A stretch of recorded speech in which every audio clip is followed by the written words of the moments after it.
안녕하세요. 오늘의 데일리 뉴스레터에 오신 것을 환영합니다. 미래형 보병 전투장갑차 레드백과 K9 자주포를 앞세워 본격적인 유럽 방산 시장 진출을 알렸습니다. 특히 이 자리에는 영국에 제안한 자주포 K9A 최신 개량형 형상이 처음으로 공개되었고, 루마니아, 슬로바키아, 체코 등 동유럽 국가들이 한국 방산에 뜨거운 관심을 보였습니다. 이런 분위기 속에서 루마니아가 한국의 K9 자주포 54문과 지원 장비, 탄약 등을 도입하기로 최종 확정 지은 데 이어 한국이 보낸 휴대용 지대공 미사일이 루마니아의 핵심 부대에 실전 배치되자 프랑스가 누구보다 열받아하는 모습을 보였는데요. 불과 올해 3월까지만 해도 프랑스산 휴대용 미사일을 도입하려던 루마니아가 왜 갑자기 한국의 신궁 KPSAM으로 마음을 바꾼 것인지 세계가 궁금해하고 있습니다. 오늘은 무려 52조 원의 실탄을 장전하며 한국 방산을 풀 패키지로 구매하려고 하는 루마니아의 상황. 지난주 루마니아의 군사 매체 디펜스 24는 이렇게 보도했습니다. 루마니아가 유럽에서 한국산 신궁을 보유한 최초의 국가가 되었다. 루마니아가 도입한 LIGNX1의 휴대용 지대공 유도무기 신궁 KP-SAM1기가 루마니아 군대에 배치되었다. 이로써 루마니아는 현대식 대공 시스템을 하나 더 보유하게 되었다. 지난 6월 24일 루마니아 육군은 한국에서 배송된 신궁을 루마니아 지상군 주요 부대 중 하나인 제2보병사단 게티카에 전달했습니다. 게티카는 루마니아의 전술작전 부대로 가장 핵심 부대로 알려져 있는데요. 한국의 휴대용 지대공 유도무기 신궁이 루마니아의 핵심 부대에 배치된 것입니다. 루마니아는 한국으로부터 9천만 달러 상당의 신궁 54기 도입을 추진하는 것으로 알려져 있지만 아직까지 확정되지는 않았습니다. 하지만 1기가 배치되었고 안정적으로 운용되며 뒤이어 협상이 빠르게 진행될 것으로 예상됩니다. 우크라이나군은 전쟁 초기부터 휴대용 유도무기 스팅어 미사일로 러시아 전투기를 다수 격추했고, 스팅어 한 발에 500억에 달하는 Su-34가 격추되는 장면이 전 세계에 알려지자 이때부터 세계는 휴대용 지대공 미사일에 관심을 갖기 시작했습니다. 그런데 루마니아의 신궁 1기가 실전 배치되었다는 보도를 가장 비중 있게 내보내면서 열받아 한 나라는 바로 프랑스였습니다. 루마니아 매체는 신궁 계약을 입찰이 아닌 정부 대 정부의 계약으로 낙찰되었다고 보도했는데요. 지난 3월까지만 해도 유럽 5개국과 공동구매 계약을 통해 프랑스 미스트랄 3을 구입하려고 했습니다. 그런데 대체 그 사이에 왜 루마니아는 유럽 5개국 공동구매 대열에서 이탈해 프랑스를 버리고 한국의 신궁으로 돌아선 것일까요? 한국이 만든 신궁은 그동안 한국군이 운용해본 제블린, 레드아이, 이글라, 미스트랄 등 외국산 휴대용 미사일의 장점을 모두 모아놓은 미사일입니다. 신궁은 비례 항법 기술을 적용해 미사일이 항공기를 뒤쫓는 대신 비행 경로를 예측하고 명중이 예상되는 지역으로 곧바로 이동합니다. 스팅어 미사일에 비해 훨씬 가볍고 명중률이 높으면서도 가격이 스팅어의 반값도 안 되는 1억 8천만 원입니다. 미국 스팅어와 러시아의 이글라 등이 명중률이 60% 안팎인데 반해 신궁의 명중률은 90%대를 자랑합니다. 프랑스 미스트랄은 신궁과 명중률은 비슷하지만 신궁에 비해 무게가 56kg가량 무겁습니다. 심지어 미스트랄의 가격은 대당 2억 3천만 원이 넘습니다. 이러니 한국의 신궁을 도입할 수밖에 없는 것 아닐까요? 유럽 네티즌들조차 한국 방산 무기의 유럽 진출 뉴스를 보며 이런 반응을 남겼습니다. 한국인들은 시장이 감당할 수 있을 정도의 가격대에서 무엇을 원하는지를 정확히 알고 그것을 시장에 내놓을 수 있는 안목을 키웠습니다. 이처럼 루마니아는 신궁 1기를 실전 배치하고 K9 자주포 54문 도입을 발표했습니다. 또한 K2 전차, 레드백 장갑차, K239 천무까지 한국산 무기를 대거 도입하려 하고 있습니다. 이에 질세라 폴란드 역시 K 전차 수출 2차 계약을 오는 9월에 체결할 것이라고 밝혔습니다. 1차 계약은 한국에서 생산한 180대를 도입하는 것이고 2차 계약은 500대를 폴란드 현지에서 생산하는 것입니다. 한국 방산업계는 폴란드 정권이 8년 만에 교체되자 그동안 방산 계획이 물거품이 될 수도 있다며 이유를 준비했습니다. 그중 하나는 루마니아와 중동 쪽으로 방산 수출 시장을 넓히는 것이었습니다. 그리고 지금 가장 성과를 내고 있는 국가는 루마니아입니다. 우크라이나와 국경을 맞대고 있고 늘 러시아의 위협에 시달리는 루마니아는 군 현대화 계획을 위해 2032년까지 주요 무기 도입에 399억 달러, 우리 돈으로 약 54조 원을 투입한다고 발표했습니다. 주력 전차에 80억 달러, 보병 전투 장갑차에 32억 달러, 미사일에 약 21억 달러 등의 사업비를 투입하겠다는 계획도 발표했습니다. 여기에 전차와 교량 전차 등 부수적인 장비 도입까지 고려하면 우리 돈 20조 원 이상의 무기체계 도입이 예정된 것입니다.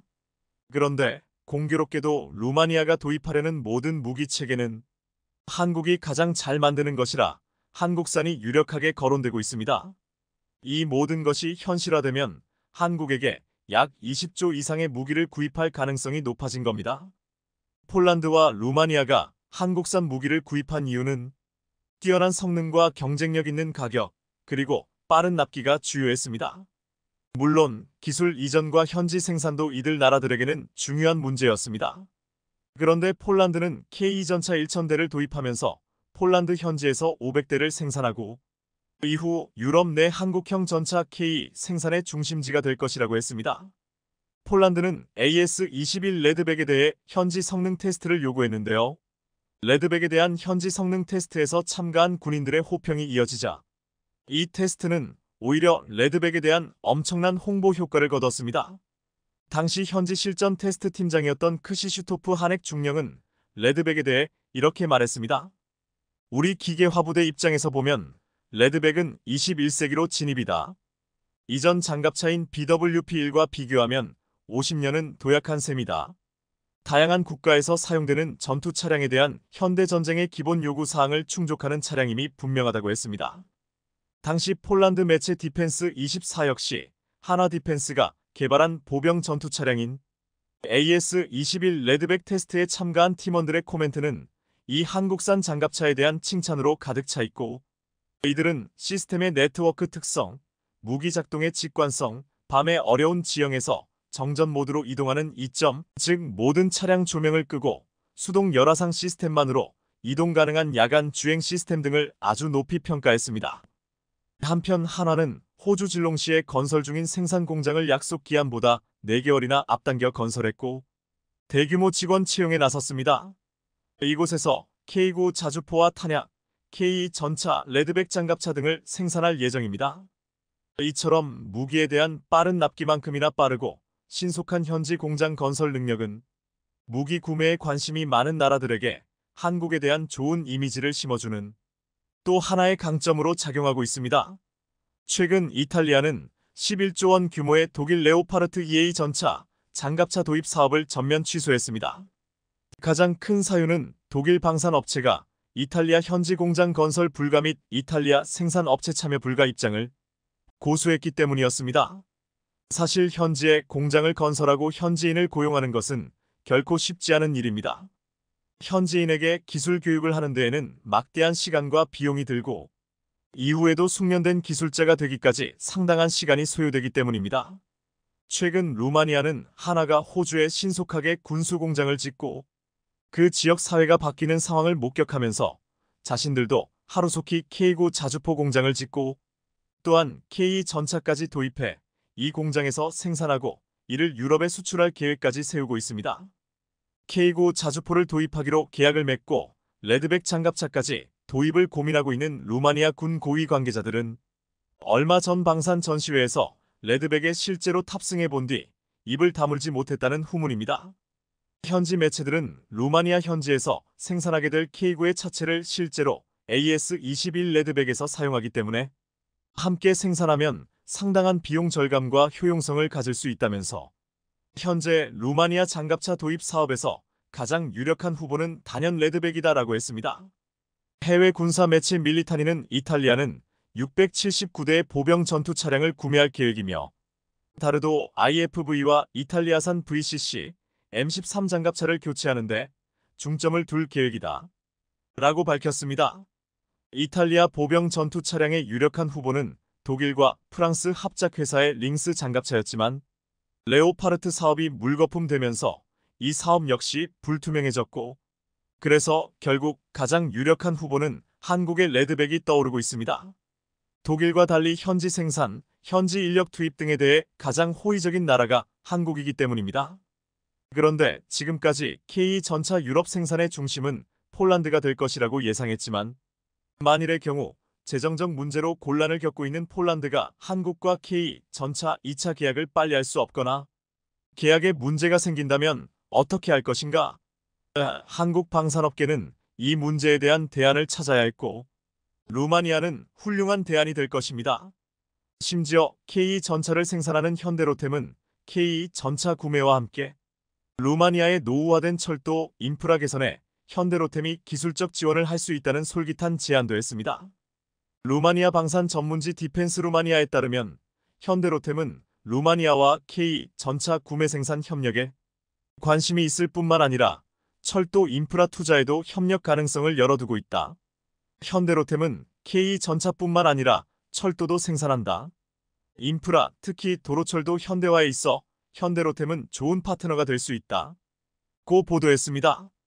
이처럼 K전차와 K구 자주포 등 방산에 이어 철도까지 한국과 루마니아의 협력 확대가 기대되자 조급해하며 어려운 경제 사정에도 불구하고 어떻게든 2차 계약을 하려고 애쓰고 있는 나라는 폴란드입니다. 그래서 지금 이런 말이 나오고 있습니다. 한국 방산 유럽 수출의 허브가 되기 위해 폴란드와 루마니아가 경쟁을 하고 있다. 이처럼 루마니아가 K구 자주포에 이어 장갑차까지 한국산을 고려 중인 상황이 알려지자 지금까지 독일의 앞마당이었던 체코도 다급해졌습니다. 최근 유로사토리 방산 전시회에서 한국이 실물 자주포와 다연장 로켓까지 다양한 K 방산 무기들을 전시하자 동유럽 국가들의 관심이 한국 부스에 쏠렸습니다. 그 중에서 체코도 있었습니다. 체코의 주력 전차는 T-72 전차로 기갑 전력은 많이 붕괴되었으며 여기에 자주포는 다나 자주포 50여 문과 프랑스에서 도입한 카이사르 자주포 60여 문 정도입니다. 차륜형 장갑차도 구소련제가 대부분입니다. 체코는 독일 방산업체들의 영향력이 상당히 높은 나라입니다. 얼마 전까지도 독일과 레오파르트 EA8 전차 도입을 위한 협상을 해오고 있었지만 독일의 소극적인 기술 이전 자세와 한 대당 400억 원, 600억 원이 넘는 독일 전차의 가격 문제로 어려움을 겪고 있었습니다. 폴란드와 루마니아도 독일과 협상을 하다가 난항을 겪다가 대신 한국산 무기를 도입해 빠르게 전력화하는 것으로 보면서 체코도 이제 한국산 무기들을 눈여겨보고 있는 것으로 나타났습니다.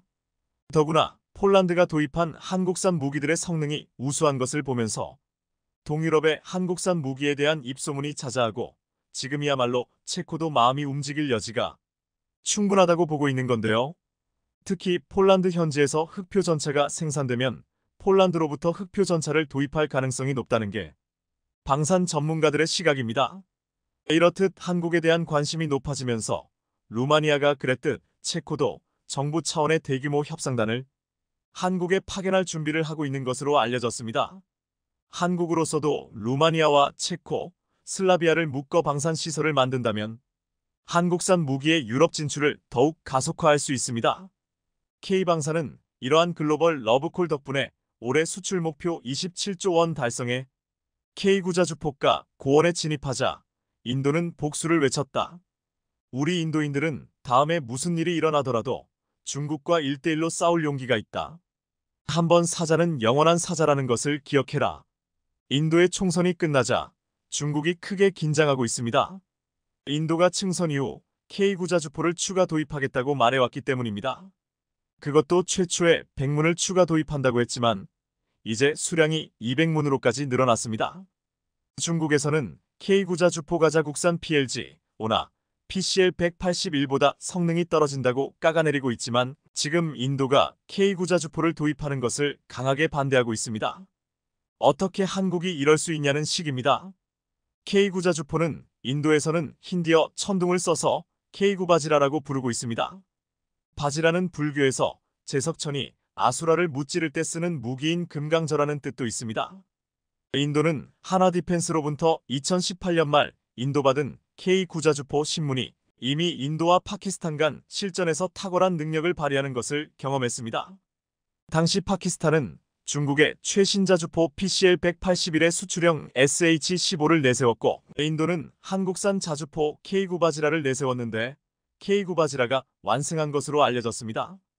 이때부터 인도 현지에서는 K9 자주포의 무시무시한 힘을 목격하고 킹콩이라고도 부르고 있습니다. 인도와 중국의 국경 지역 라다크는 히말라야 산맥에 있는 곳이라 항공기가 뜨기 힘들고 탱크가 움직이기가 쉽지 않기 때문에 결국 포병이 승패를 가른다고 말하고 있습니다. 여기에 중국은 이미 자국형 자주포 PCL-181과 PLG-5를 배치했는데 이곳에 인도는 그들이 킹콩이라 부르는 K9 바지라를 가져다 놓았습니다. 그리고 추가 도입하는 K9 자주포 전량을 중국과 국경 지역에 갖다 놓겠다고 했습니다. 중국산 자주포에 맞서 이곳에 배치되는 K9 바지라의 모습은 인도인들에게 큰 안도감을 갖게 해주었습니다. 중국의 자주포가 K9 바지라에 당하지 못한다는 것을 알고 있기 때문입니다. PCL-181은 155 차륜형 자주포로 중국이 인도와 국경 분쟁이 있는 신장 티베트 지역에 집중적으로 배치해 놓았습니다. 또한 PLG-5는 155 궤도형 자주포로 한국의 K9과 동일한 구경을 가지고 있는 PLG-5는 성능에서 K9를 압도한다고 떠벌렸지만 포탄을 쓸 때마다 심하게 요동치기 때문에 오차가 수KM에 달할 수 있어 무용지물이라고 했습니다. 또한 차륜형 자주포인 PCL-181마저도 사격 후 포신과 차체의 흔들림이 심합니다. 전문가들은 주퇴복좌기에 문제가 있어 보인다며 명중률이 매우 낮을 것으로 추정했습니다.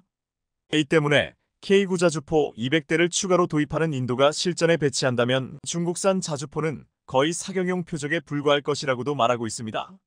지난 3월 29일 중국 바이두에는 K9 자주포가 고원에 들어가자 인도는 복수를 외쳤다라는 제목의 글이 게시되었습니다. 인도는 지난해 중국과 국경 분쟁이 벌어진 곳에 K9 자주포를 배치했습니다. 이 글에서 인도군은 1967년 나투라 포병 전투에 참담한 패배의 수치심을 씻어낼 것이라고 말했습니다. 당시 인도군과 중국군 사이에 전투가 벌어졌는데 중국 포병 부대의 화력을 당하지 못하고 인도 제17포병여단이 전멸했다고 했습니다. 중국에서는 이 전투는 인도군에게 깊은 영향을 미쳤으며 심리적인 트라우마를 안겨주었다고 했습니다. 이 글에서 중국과 인도의 분쟁 지역인 다라크 지역에 인도군의 화력 우위는 아직 향상되지 못하고 있다고 했지만 지금 중국 내에서는 K9 자주포가 다라크에 더 집중 배치되는 것을 크게 우려하고 있습니다. 그런데 중국이 국경 지역에서 인도에 비해서 우월한 중요한 점에 대해서 말했습니다. 중국의 포병여단은 PCL-181와 PLG-5 등을 가지고 있는데 차륜형 자주포와 122차량 탑재 곡사포는 고원 지역에서 큰 장점을 가지고 있으며 도로에서 빠르게 이동하고 언제든지 도로를 벗어나 오프로드 상태로 진입하여 다양하고 복잡한 지형에 적응할 수 있다고 했습니다. 또한 이러한 대포는 차량 및 대포와 통합되어 자동 작동을 쉽게 구현할 수 있으며 사격 후 즉시 대피할 수 있다고 했습니다. 고원 야전 배치 시 자주포는 도로의 교통량과 진지의 건설 시간을 고려해야 하기 때문에 신속하게 공격하고 후퇴하는 것은 현실적이지 않다고도 했습니다. 국경 지역 중에 중국 쪽은 중국이 차륜형 자주포의 이동을 위해서 길을 잘 닦아놨지만 인도 쪽은 길이 잘 닦이지 않아 지형이 험악한 것으로 알려져 있습니다. 그런데 놀랍게도 K9 자주포가 이러한 중국의 주장을 깨놓았습니다. K9 바지라는 인도군의 납품 전 성능 시험을 위해 최소 3개 부대가 라다크로 보내져 시험 평가를 했습니다. 그런데 놀라운 장면이 목격되었습니다. 인도군 관계자들은 K9 자주포를 고원에 배치하는 것은 적 경전차에 대응하기 위한 것으로 전술적 개념상 다소 의외인 것으로 보았습니다. 원래 자주포는 평지에서 운용하는 것인데 K9 자주포를 고원에 놓는다는 것이 이상해 보였다는 것입니다. 그런데 해발 4000m가 넘는 고지대, 영하 35도가 넘는 험악한 지형에서 K9 자주포는 놀라운 기동력을 보여줬습니다. 당시 작전 준비를 검토하기 위해 라다크를 방문한 마노즈 무쿤드 나라반의 전 인도 육군참 모총장은 이에 놀라며 K9 바지라는 고고도 지역에서도 작동할 수 있으며 현장 시험은 매우 성공적이었다라고 말했습니다. 그리고 K9 바지라 배치를 전체 연대에 추가하겠다라고 선언했습니다. 그런데 중국 바이두에서도 이 시험 장면을 보고 놀랐다며 인도산 K9 자주포가 고원에서 마치 탱크처럼 달렸다라고 말했습니다. 이 글에서 히말리아에서 진행된 치타 작전에 K9 바지라가 놀라운 속도와 강력한 화력으로 주목받았다고 했습니다. 또한 히말라야가 마치 보이지 않는 무대가 된 듯 대규모 군사장비 전시회가 열렸다며 K9 썬더 자주포와 세계 최고 수준의 장비들이 이곳에 집결해 놀라운 화력과 속도를 보여줬다고 말했습니다. 그중 특히 K9 포병의 활약이 눈길을 끌었다며 이들의 놀라운 속도는 고원에서 허공을 가르며 질주하는 모습을 담아냈다고 극찬했습니다. 길을 닦아놓지 않아도 무서운 속도로 질주하는 K9 자주포는 그들이 이전에 상상할 수 없는 전술을 가능케 했습니다. 중국 웨이보에는 지난 3월 인도군이 철도로 K9 자주포를 수송하는 영상이 올라왔습니다. 여기서 한 중국인은 한국이 우리와 싸우기 위해 인도에 무기를 팔고 있으니 우리는 북한에 무기를 팔면 어떨까요? 라는 댓글이 달렸습니다. 한국이 인도에 강력한 무기를 파는 것에 대한 우려와 불만의 표시였습니다. 중국 내에서는 K9 자주포가 자국의 자주포보다 성능이 떨어져서 문제가 없다며 중국인들을 속이려 하지만 군사정보에 밝은 중국인들은 이를 믿지 않고 있습니다. 이들은 K9 자주포 가전 세계 점유율이 가장 높은, 가장 강력한 자주포라는 것을 잘 알고 있습니다. 지난 4월 중국 빌리빌리에는 노르웨이 눈 속의 K9 자주포라는 제목의 영상이 올라왔습니다. 여기서 K9 자주포는 눈 위를 달리면서 놀라운 광경을 연출해냈습니다. 여기에 중국 네티즌들은 이런 반응을 보였습니다. 너무 아름다워. 영상 초반부에 탱크가 바다 위를 달리고 있는 줄 알았어요. 너무 아름다워요. 이런 건 게임 영화에서만 나오는 줄 알았어요. 정말 좋은 샷이네요. 또한 중국 빌리빌리에는 지난 3월에 중국을 여러 차례 격파한 한국의 K9 자주포가 좋은 점은 무엇일까? 실제 성능은 발군이라는 제목의 영상이 올라왔습니다. 여기에는 K9 자주포의 놀라운 기동과 사격 장면이 담겨 있었습니다. 그동안 중국산 자주포가 최고라는 말을 믿었던 중국 네티즌들은 이 영상을 보고 이런 댓글을 남겼습니다. K9 차체는 이렇게 안정적인데 국산 자주포 차체는 왜 이렇게 흔들리는 걸까요? 남의 것이 자신보다 우월하다는 것을 인정하는 것은 부끄러운 일이 아니다. 단지 그것을 능가할 방법을 찾아라. 러시아의 S-400 트리움프 트라이엄프 미사일 방어 시스템에 들어간 선진 기술이 한국의 탄도 및 방공 미사일 프로그램에 힘을 보태고 있다는 것은 사실입니다. 북한의 핵미사일과 잠수함 배치에 대한 대응의 일환으로 한국은 몇 가지의 러시아 기술로 우리의 방위 산업을 강화했습니다. 중요한 프로젝트로는 SLBM 잠수함 발사탄도 미사일과 MSAM 천매 2 중거리 지대공 미사일이 있고 SLBM과 방공 시스템의 핵심 테크놀로지는 러시아의 최첨단 기술이 녹아들어가 있습니다. 러시아의 S-300이나 S-400의 핵심 기술들을 자국의 미사일이나 방어 시스템에 적용시킨 나라는 한국 외에는 없습니다. 북한은 S-300을 모방한 정도이지만 생산 체계가 없습니다. S-400은 콜드 런칭 쿠드 론칭, 냉각 발사 기술이 내장된 첨단 미사일 방어 시스템입니다. 콜드 런칭 방식의 미사일은 3,000톤급 잠수함 장보고 3에 적용되어 있습니다. 냉각 발사 시 로켓 엔진은 미사일이 일정 고도에 도달한 이후 점화하는 메커니즘 덕분에 잠수함은 수중에서 탄도 미사일을 발사할 수 있습니다. 러시아의 기술을 겨냥해 일각에서는 값싸고 성능도 괜찮은 러시아산 무기를 대거 도입하면 되는데 라고 하지만 이는 현실성이 녹록지 않습니다. 한국군이 러시아제 무기의 매력을 느끼긴 했지만 이를 계속 수입하기를 원치 않은 이유는 한국은 미국의 군사 생태계와 긴밀하게 통합돼 있어 러시아 무기들과 쉽게 통합될 수 없기 때문입니다. 그렇지만 한국은 러시아산 첨단 무기들이 갖고 있는 장점의 기술을 습득했습니다. 그리고 또 하나 한국 정부가 관심 있어 한 부분이 있습니다. 통일문제연구회의 주승호와 곽태환의 저서 21세기 한국 코리어 인더 21센처리의 외교안보정책 통일과 그 이후에서 이렇게 쓰고 있습니다. 한국은 러시아와의 군사 협력을 통해 경제적 이득을 볼 수도 있다. 양국은 선진 기술과 첨단 무기를 공동 개발해 세계 시장에서 판매할 수 있는 양국 관계는 상보적일 수도 있다. 러시아는 기초과학과 선진 기술에서 두 가지 장점을 갖고 있고 한국은 기술과 자본을 상용화하는 데서 강점이 있다. 고 썼습니다. 협력 관계는 아니었지만 천궁의 아랍에미리트건을 생각해 볼 수 있습니다. 러시아 관영 언론인 로시스카야 가제타 신문은 북한은 S-300의 기술을 응용해 SLBM을 만들고 있지만 한국은 S-400 트리움프 트라이엄프에 탑재된 고급 미사일 기술을 채용하면서 북한에 비해 확실한 우위를 점하고 있다고 썼습니다. 이어 한국은 부분적 이기는 하지만 러시아의 기술을 파악하고 이를 응용해 필요한 요소에 적재적소에 적용함으로써 수준 높은 무기를 생산해오고 있다. 잠수함 발사 탄도 미사일 SLBM과 장거리 요격 시스템인 LSAM은 러시아 S-400 기술을 바탕으로 개발한 중거리 지대공 미사일인 MSAM 천궁의 레이더 탐지거리와 미사일 사거리를 늘린 업그레이드형이라고 보도한 바 있습니다. 이충근 한국과학기술연구원 KIST 선임연구위원에 따르면 한국은 S-300보다 한 세대 앞선 S-400의 좀 더 안정된 기술을 사용하고 있다. 한국은 경협 차관 대가로 도입한 S-400에 적용된 콜드 론칭 쿠드 론칭 기술을 적용했다.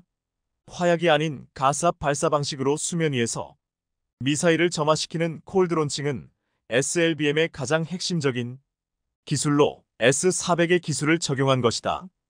고 했습니다.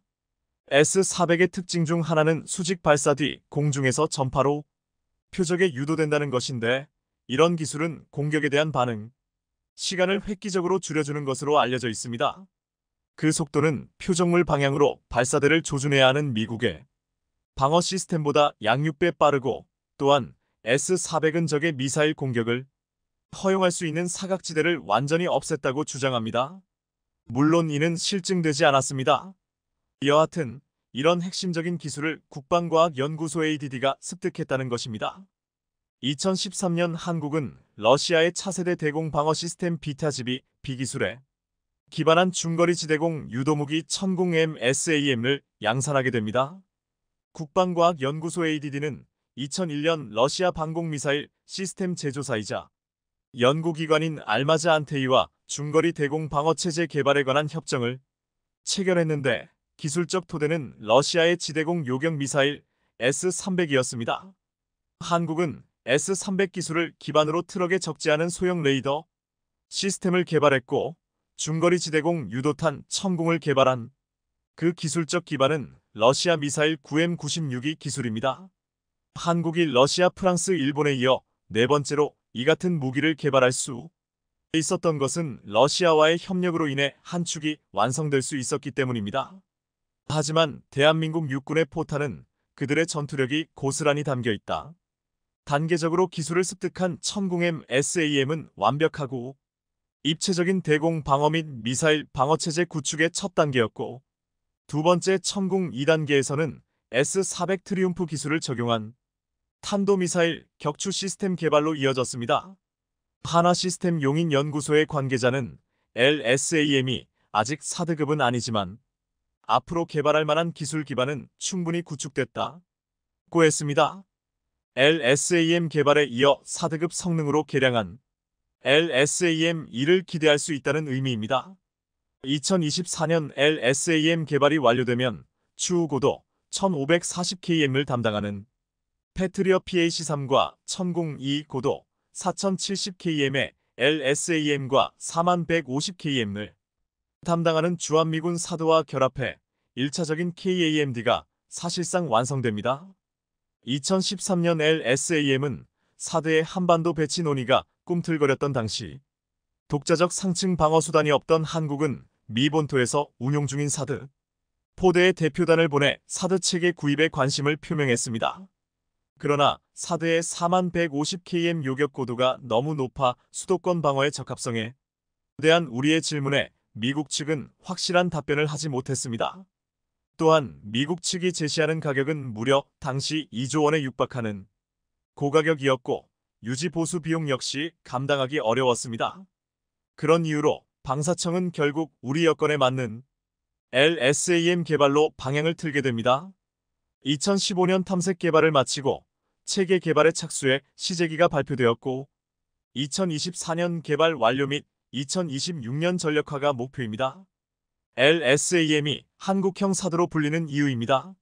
처음 개발된 LSAM 레이더는 수백 km 거리 밖에서 날아오는 탄도탄과 항공기를 추적할 수 있고 항공기 탐색 모드와 탄도탄 탐색 모드, 항공기 탄도탄 동시 탐색 모드 등 상황에 따라 달리 운용할 수 있으며 피아식별 능력도 기존 레이더보다 대폭 향상시켰습니다. LSAM 레이더는 X밴드 812GHz 주파수를 사용하는 사드와 달리 S밴드 24GHz를 사용한 게 특징입니다.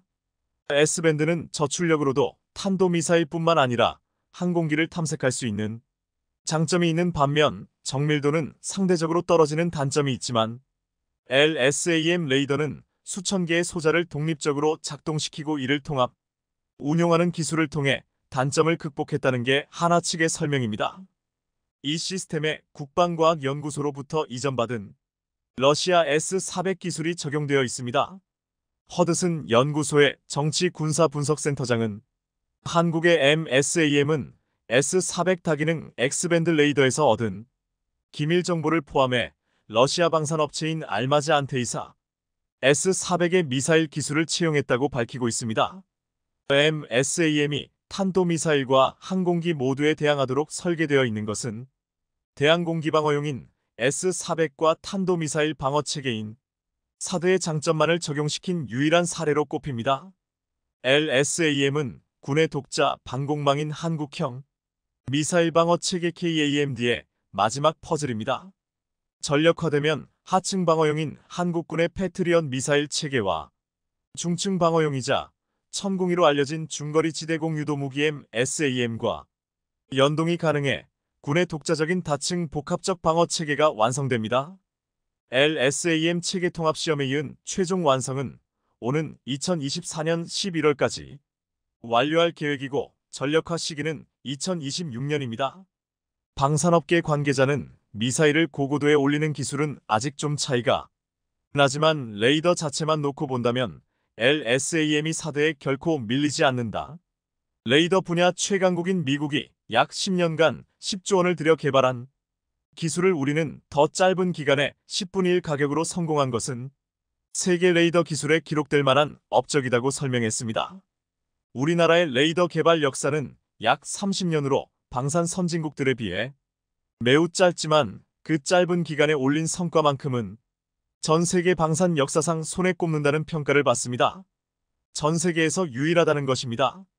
최근 전기차 업계의 주요 기업인 SK온, LG에너지솔루션, 포스코 등은 실리콘 음극재를 차세대 소재로 삼아 기술 선점에 나서고 있습니다. 기존 양극재 기술로는 전기차 주행거리를 늘리는 데 한계에 봉착했고 세례 에너지 밀도를 올리기 위해선 차세대 음극재 소재 개발이 필수적이기 때문입니다. 그런데 전기차 주행거리를 늘리는데 게임 체인저 역할을 할 것으로 기대되는 실리콘 음극재 개발 기술에서 세계 최고의 회사는 바로 한국에 있습니다. 최근 이 회사의 실리콘 음극재가 유럽의 명품차 포르쉐에 탑재되자 유럽의 전기차 회사들의 이목이 이 회사에 집중됐는데요. 대체 어떤 회사인지, 그리고 한국이 세계 최고의 기술을 갖게 된 실리콘 음극재는 어떤 것인지 오늘은 이 소식을 자세히 알아보겠습니다.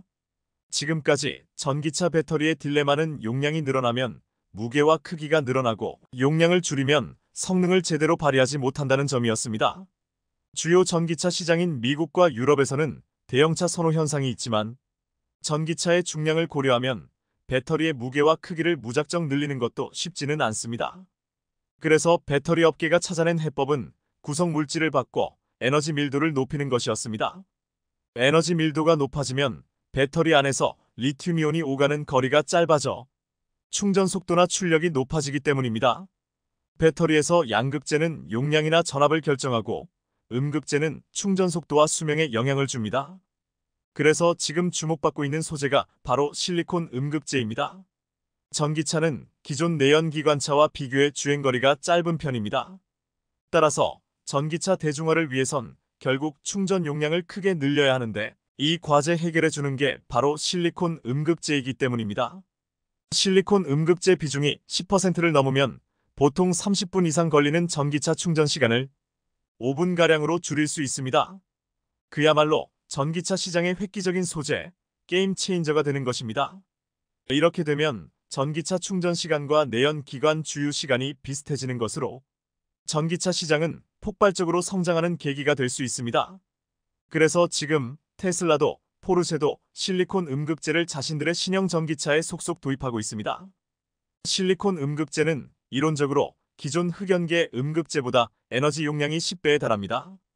보다 적은 음극 물질로 두꺼운 흑연계 음극재를 대체하면 배터리 부피도 줄일 수 있습니다. 전극 두께가 줄면 셀의 저항 또한 줄어들면서 고속 충전도 가능해집니다. 배터리 업계로서는 꿈의 신소재인 셈인데요. 더구나 중국이 장악하고 있는 흑연 공급망 리스크를 줄이기 위해서라도 실리콘 음극재 개발은 필수적입니다. 또한 충전 속도를 획기적으로 빠르게 개선하는 문제가 얼마나 중요한가는 지난 겨울 북미 한파로 방전되는 전기차가 속출했을 때에도 드러났습니다. 이때부터 더욱 더 전기차 업계에서는 한파로 인해 빨리 소모되는 배터리 용량 문제를 해결하기 위해 충전 속도를 획기적으로 개선하는 문제가 업계의 관건이 되었습니다. 음극재 내 실리콘 함량을 10% 수준으로 늘릴 경우 80% 급속 충전에 10분대 설계가 가능해지기 때문입니다. 그런데 이런 기술력에서 세계에서 가장 앞서가고 있는 회사가 바로 한국에 있습니다.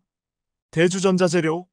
이 회사는 실리콘 음극재에 관해 세계 최고의 기술을 가지고 있습니다.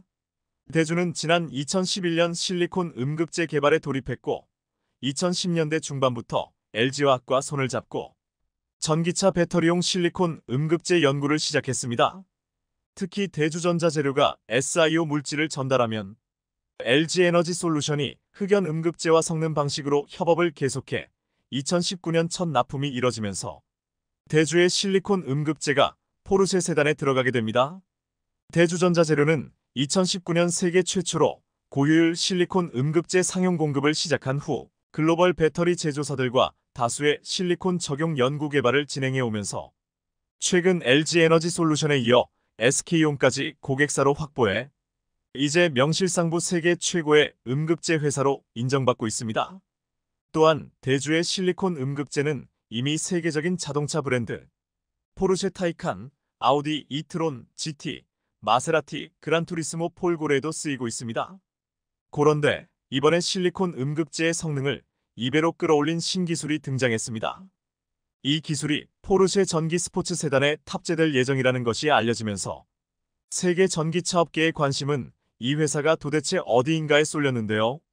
이 회사도 바로 대주전자재료였습니다. 포르쉐가 공개한 자료에 따르면 신형 포르쉐 타이칸은 전작보다 충전 속도가 크게 개선됐습니다. 1세대 타이칸의 경우 10%에서 80%까지 충전하는데 걸리는 시간이 37분인데 반해 신형은 18분 만에 충전이 가능합니다.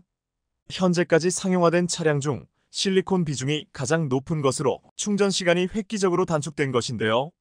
이 모든 것은 바로 대주전자재료가 개발한 실리콘 음극재 덕분입니다.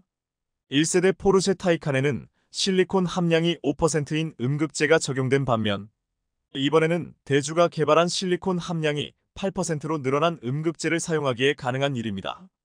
이렇게 해서 포르쉐 타이칸에는 LG에너지솔루션이 대주전자재료가 만든 실리콘 음극재를 넣어 전기차 배터리를 만들고 이를 포르쉐에 공급하게 됩니다. 한국 기업이 없으면 포스쉐 전기차가 안 돌아갈 정도로 한국 기업들의 위상이 높아진 것입니다. 포르쉐 타이칸은 가격이 1억 원을 넘는 고가의 세단이며 품질 기준이 까다로울 수밖에 없는데 포르쉐 LG에너지솔루션 대주전자재료는 지난 2019년 세계 최초로 실리콘을 5% 첨가한 실리콘 음극재를 상용화하며 전 세계 전기차 시장과 기술을 선도한 데 이어 또다시 한계 극복에 성공해 업계의 관심을 한몸에 받고 있습니다. 한국 실리콘 음극재 기업의 이러한 선전에 전기차 1위인 테슬라도 깜짝 놀랐다는 반응인데요. 더구나 중국 배터리 기업도 실리콘 음극재 적용을 목표로 대주전자재료 소재를 기반으로 한 배터리 연구 개발을 진행하고 있습니다. 물론 대주는 실리콘 음극재 물질 및 제조 공법에 관한 글로벌 특허를 확보하고 있기 때문에 중국 기업이 특허료를 내야 합니다. 이처럼 대주는 수백 개의 특허를 출원하면서 후발 사업자와 기술 격차를 벌이고 있는데요. 결국 대주전자재료의 실리콘 음극재는 포르쉐와 아우디 2개 차종에 적용된 것 외에도 앞으로 2년 안에 마세라티, 아우디, 링컨 등 6개 차종에도 적용될 가능성이 높다는 게 시장의 예측입니다. 다행스러운 것은 한국에는 대주전자 재료 외에도 세계 정상의 기술력으로 실리콘 음극재 시장에 도전하는 중소중견 기업들이 여럿 있다는 점입니다. 대표적인 기업은 한국메탈실리콘입니다. 퓨어 실리콘은 흑연 없이 실리콘으로만 이루어진 음극재를 말하는데, 테슬라가 2020년 전기차 배터리 기술 소개 행사에서 적용 계획을 언급하며 시장의 관심을 끌었습니다. 그런데 한국의 한국메탈 실리콘은 지난해 흑연 없는 실리콘 100% 퓨어 실리콘 활물질을 개발해 상용화를 진행하고 있습니다. 특히 퓨어 실리콘이 주목받는 이유는 차세대 전고체 배터리가 상용화되면 이 퓨어 실리콘 수요가 더 커질 전망이기 때문입니다. 실리콘은 최대 400%나 팽창해 성능을 열화시키고 전해액을 고갈시키는 치명적인 문제를 안고 있는데, 한국 메탈 실리콘은 흑연 없이 마이크로미터 사이즈 실리콘 단독으로 활물질을 구성하고 실리콘이 깨지지 않게 SOC를 제어하며 고성능 도전제와 바인더를 사용하는 방식으로 성능을 확보했습니다. 주목되는 것은 퓨어 실리콘을 생산하는 기업이 전 세계적으로 한국의 한국 메탈 실리콘과 독일의 바커 단두고뿐이라는 점입니다. 심지어 한국 메탈 실리콘은 독자적인 분급 방법으로 독일의 바커보다 5분의 1 수준으로 저렴하게 만들 수 있는 고유 기술을 보유하고 있으니 앞으로 이 기업의 행보가 더욱 주목됩니다. 이미 한국 메탈 실리콘은 미국의 유글로벌과 영국 민비로, 독일의 나노텍 디지털을 비롯한 세계 유수의 2차 전지 관련 업체들이 관심을 보이고 있습니다. 앞으로 해외 업체들과 적극적인 협력이 기대되는 회사인데요. 양극재에 의존하던 배터리가 이제 실리콘 음극재로 전환되어 가는 것은 필연적인 일이라고 볼 때, 한동안 독보적인 기술을 가진 한국 음극재 기업들이 전기 자동차용 실리콘 음극재의 보급을 선도할 것으로 예상됩니다. 시청해주셔서 감사합니다.